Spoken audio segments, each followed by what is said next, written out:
কোন জামানায় আসলাম রে, শুধু কাগজ আর কাগজ, কাগজ আর কাগজ, জীবনটা পুরো শেষ। পুরি বাবারে, মাথাটা মনে হচ্ছে ভেঙে গেল মনে হচ্ছে। এই লহরুদ্দিন ভাই বানা লাগতেছে। আসসালামু আলাইকুম। ও লহরুদ্দিন ভাই, ও লহরুদ্দিন ভাই, এই কনকনে শীতের পরে হাতে দা কোদাল নিয়ে কোথায় চললে? ওয়ালাইকুম আসসালাম। ওরে শহরুদ্দিন ভাই, কোথায় যাব? এই কাজ করতে যাচ্ছি। কি কাজ করতে? এত ঠান্ডায় কেউ কাজ করে নাকি? হ্যাঁ গো হ্যাঁ, কাজ করতে করতে জীবনটা শেষ হয়ে যাচ্ছে, দেখার মানুষ নেই, তাই তো কাজ করতে হচ্ছে। কিন্তু আর যে কটা জন্ম দিয়েছি সব কটা বেকার, আর ওদের থেকে বেশি খারাপ বাড়ির মেয়ে লোকটা, বললি ভাই শহরেতে। তা তো বুঝলাম, কিন্তু বাড়ির লোকটা আবার কি করলো বুঝি? আরে ওই মেয়ে লোকটা তো নাটের গুরু। বারবার বলেছি, বারবার বলেছি যে ছেলে ফেলে ছোট থেকেই কাজকর্ম করুক, গরিবের সংসার। কিন্তু ওই শালা মেয়ে লোকটাই বলে কিনা মাদ্রাসায় দাও, মাদ্রাসায় দাও। মাদ্রাসাতে না দিলে ছেলে ফেলে মানুষ হয় নাকি? ওই শালা গিন্নির কথা শুনে কাজ করতে করতে এই আমার মেরুদণ্ডটা বেঁকে গেছে, বুঝলি ভাই শহরতে। ও তাহলে এই ব্যাপার, এটা তো খুব ভালো চিন্তা ভাবনা তোমার গিন্নির ভাই। কি বললি? এটা ভালো চিন্তা ভাবনা? একদম না, একদম না। এখন আর পান খাবো সে টাকাও আমার কাছে নেই, শুধু টেনশন টেনশন। ছেলেপিলেগুলো যদি কাজ করতো তাহলে পান বিড়ি খাওয়ার চিন্তা থাকতো না, বুঝলি ভাই শহরতে।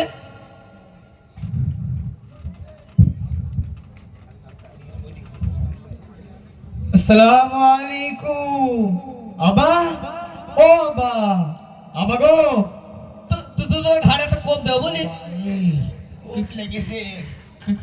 কাজ করতে করতে জীবনটা শেষ হয়ে যাচ্ছে, ও এখন এসে বলছিস আসসালামু আলাইকুম।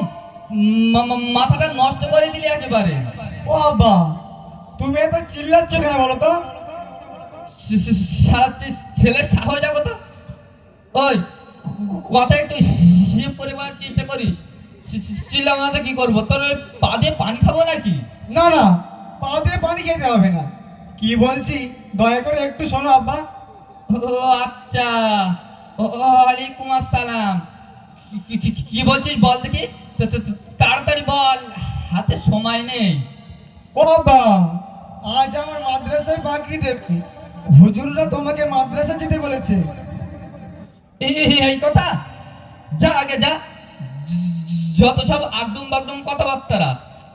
আর হুজুরদের তো খেয়ে কাজ নেই, যদি কাজ থাকতো তাহলে এভাবে জ্বালাতন করতো না। শুধু মসজিদ আর মসজিদ, মাদ্রাসা আর মাদ্রাসা।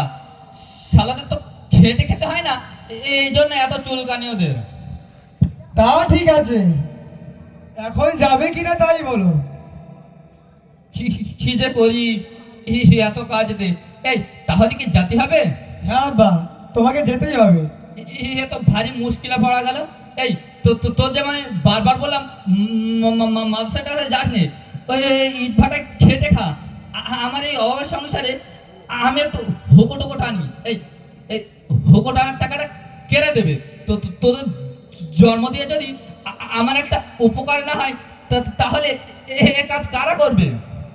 শোনো আব্বা, হুজুররা তোমাকে যেতেই বলেছে, তোমাকে যেতেই হবে।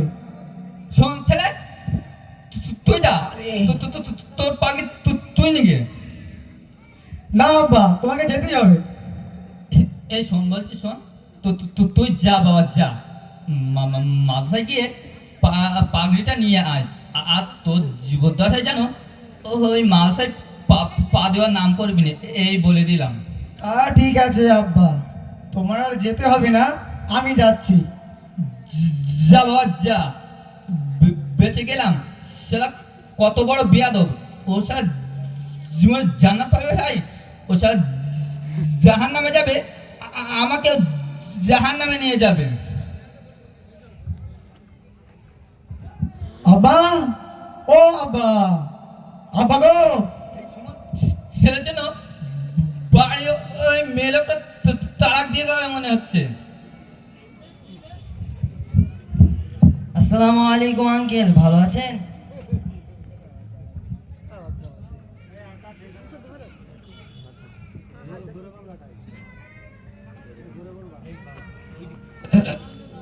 আচ্ছা বাবা,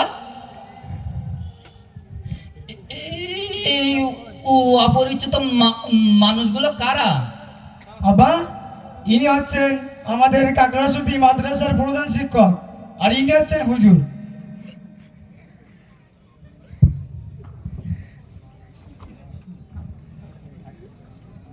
ও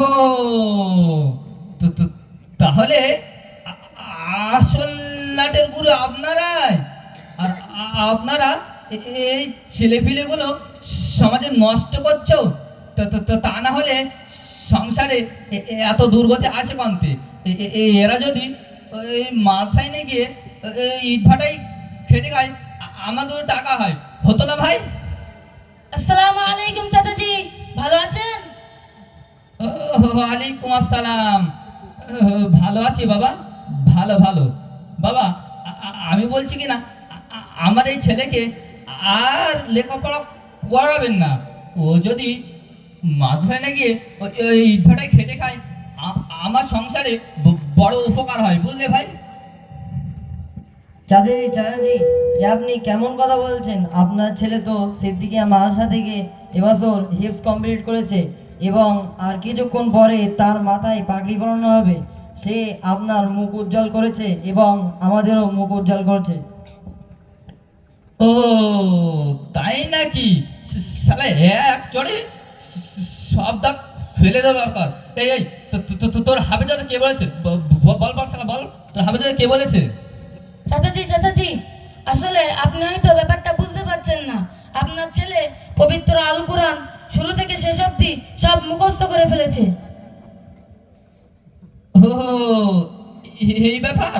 না না না না, আর মুখস্থ করার দরকার নেই।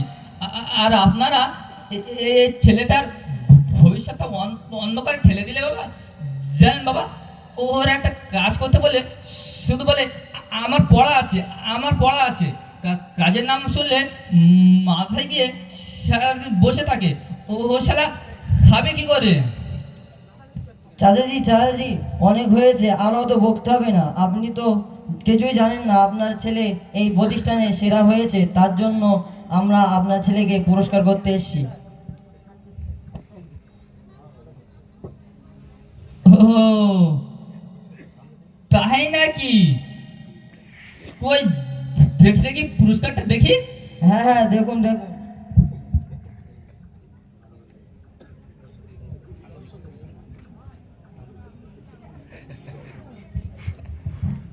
বাহ, দারুণ তো, খুব সুন্দর, খুব সুন্দর। যাক বাবা, আপনাদের হাতে ধরে পায়ে ধরে বলছি, আমার এই ছেলেকে আর পড়াশোনা করাবেন না।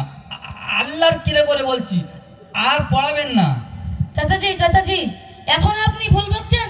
আপনি তো দেখছি কিছুই জানেন না। আপনার ছেলে খুব মেধাবী, সে অল্প দিনের মধ্যে হিপস কমপ্লিট করে ফেলেছে। সে আগামী দিনে ডাক্তার মাস্টার হবে, সমাজ সেবা করবে, কত মানুষ উপকার পাবে। শুধু কি তাই, আপনার ছেলে পবিত্র আল কোরআন তেলাওয়াত করে কত মানুষকে শিক্ষা দেবে। এবং আল্লাহ কোরআনে বলেছেন, যদি কোনো মানুষ দুনিয়াতে নেক সন্তান একটা রেখে কবরে যেতে পারে, তবে ওই ছেলের দোয়ার ওসিলায় আল্লাহ পাক কবরে আযাব মাফ করে দেবে। এবং আপনার মৃত্যুর পরে আপনার জানাজায় আপনার ছেলে ইমামতি করবে। শুধু কি তাই, আপনার ছেলের কান্না ভরা চোখের পানির ওসিলায় ওসিলায় আল্লাহ পাক চাইলে আপনার জীবনের সমস্ত গুনাহ খাতা মাফ করে দেবে এবং আল্লাহ পাক চাইলে আপনাকে জান্নাতও দান করতে পারেন। তো ঠিক আছে, কিন্তু সত্যি সত্যি বলছো তো? জি চাচা জি। তাহলে আমি তো এতদিন অন্ধকারের মধ্যে অবস্থান করেছিলাম। যাক বাবা, আপনাদের মতো জ্ঞানী গুণী ও বিচক্ষণ মানুষ গড়া কারিগর ব্যক্তিদের পেয়ে আমার এই অন্তরে সমস্ত চিন্তা ভাবনা দূর হয়ে গেল। যাক বাবা, আপনারা আমার এই ছেলেকে আবারও লেখাপড়া শেখান, আর আমিও কিছু শেখার চেষ্টা করব ইনশাল্লাহ। তাহলে আসি বাবা, আসসালামু আলাইকুম। ওয়ালাইকুম আসসালাম। আমরা এতক্ষণ ধরে